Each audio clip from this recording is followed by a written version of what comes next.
Hey guys, welcome back to the channel. Today I'm going to show you how you can go about getting your very own Fathom Dweller mount. I would suggest getting this mount in the next 2 weeks if you haven't gotten this already, as the world quest over here, the rewards change out every 2 weeks, and from what I gather, there's been really bad RNG for this mount, and the last time this mount was seen as a reward for this world quest was almost a year ago.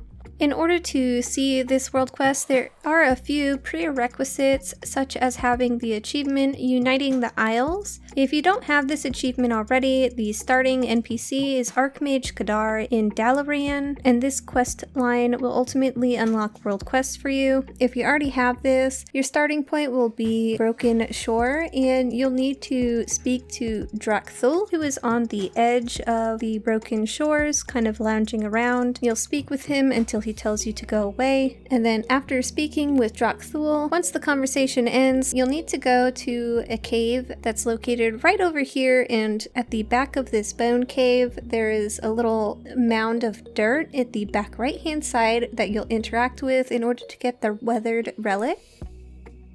Once you have the weathered relic in your inventory, you'll need to return to Drak'thul, and he will have new dialogue for you. You'll once again need to speak with him and go through all of his dialogue options until he tells you to go away again. So if it looks like the conversation has ended, just right click on him again and make sure that he just says go away and that there's no more dialogue for you to click through. So at this point, we're going to need to travel all around Broken Shores and interact with orbs. These orbs do have to be interacted with in a specific order, so you can't just skip around. Our first one is in Azsuna, so you'll make your way over to this flight master here, and you'll make your way up this path. You'll see this tree by a large boulder, and there's a bunch of brush here.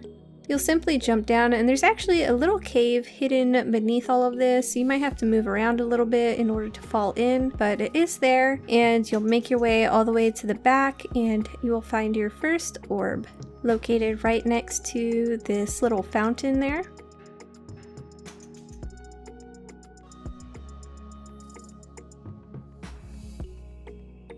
Our second orb is located just at the edge of Suramar and Stormheim.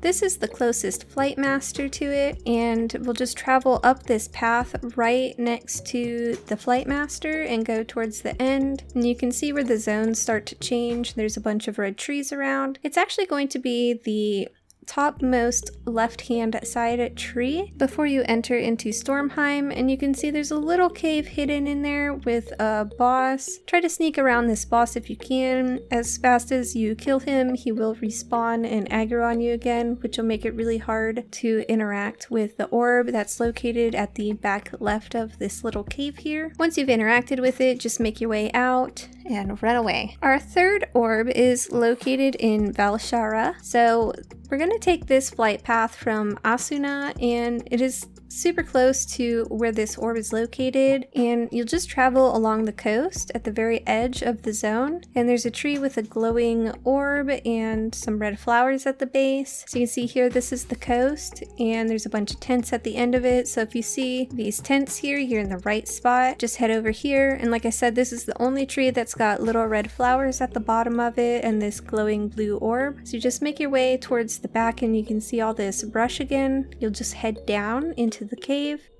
and make your way all the way around. There'll be a little mob at the back of this cave. You'll just kill him, and then the orb is located just directly behind him. You'll simply need to interact with this, and we'll move on to our next orb.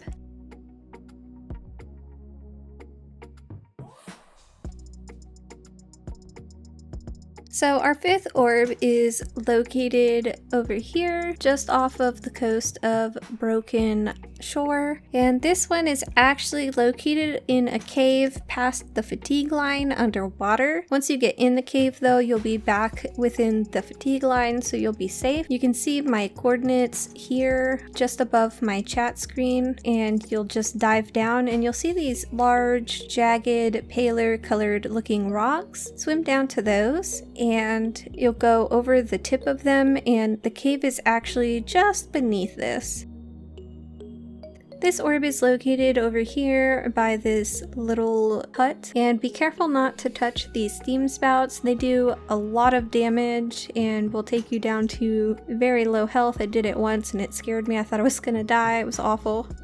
Our 5th orb is located in Azsuna. This is the closest flight master to it. We're going to be heading towards this crystal basin area. You can see all the crystals. Towards the very end, you'll see a couple of trees that are littered with them, and see a tiny little cave entrance. You'll make your way down, and once you enter the cave, you'll see the orb laying by a couple of rocks, and it's kind of wrapped up in this stone casing. So you'll just interact with that, and then we'll head on to our 6th orb. Our next orb is located in Stomheim. This is the closest flight master that I had. If you have the Shield's Rest Flight Master, take the flight out to Shield's Rest. That's closer to Argus. This was the closest flight master that I had towards this orb's location. This orb is also located underwater. You'll see a bunch of rocks sticking out of the water. If you see this, you're in the right spot, so just dive down and swim towards the left-hand side. There should be a toothless great white shark that floats around just above the entrance to our cave. It shouldn't attack you, but feel free to do so.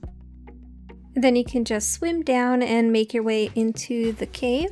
This orb is located in the center of all of these geysers that are shooting up. Once again, be careful, don't get hit by them. This is where I ran into one and almost died because they do quite a bit of damage, and you'll just simply interact with this one. Our next orb is located in the high mountain. We'll be making our way over to this flight master as it's very close. Once you've gotten towards that flight master, and we're right at the edge of this cliffside here, and there's a bunch of tents on top of the hill, and here's the map too. This is a general overlook. You can see we're right at the edge of this mountain.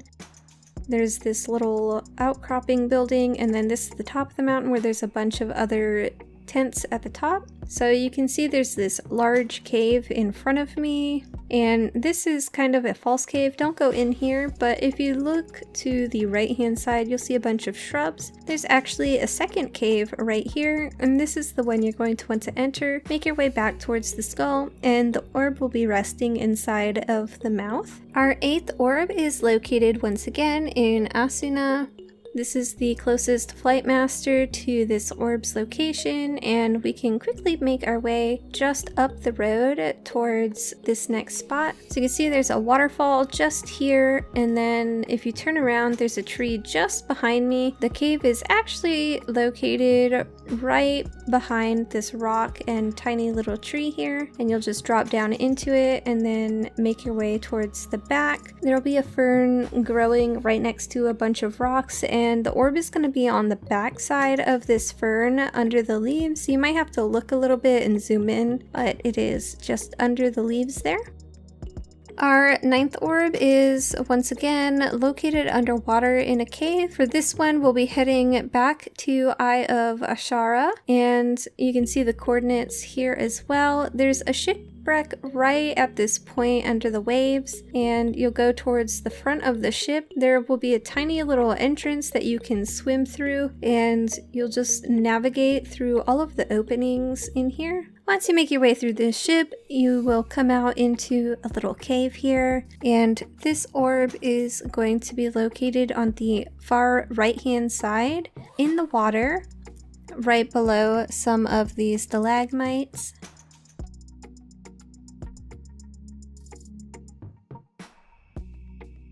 Moving on to our final orb, you'll head back towards Drak'thul, and he actually has the last orb that we need to interact with. So it'll be right on his desk. You'll right click on it. He'll have a little bit of dialogue that he'll speak to you about, and you should now have this world quest unlocked. So you can open up your map and zoom out, and then zoom into Eye of Azshara, and you'll see that this world quest is now available to you, and you can also check the rewards. So currently, at the time that I did this companion was available. This is the Hungering Claw. It's like a little tentacle. Pretty cute. And like I said, this reward resets every 2 weeks, and it is all RNG based on what the reward will be. So check it before you do it, and hopefully this guide was helpful to you. I'll see you guys next time. Bye!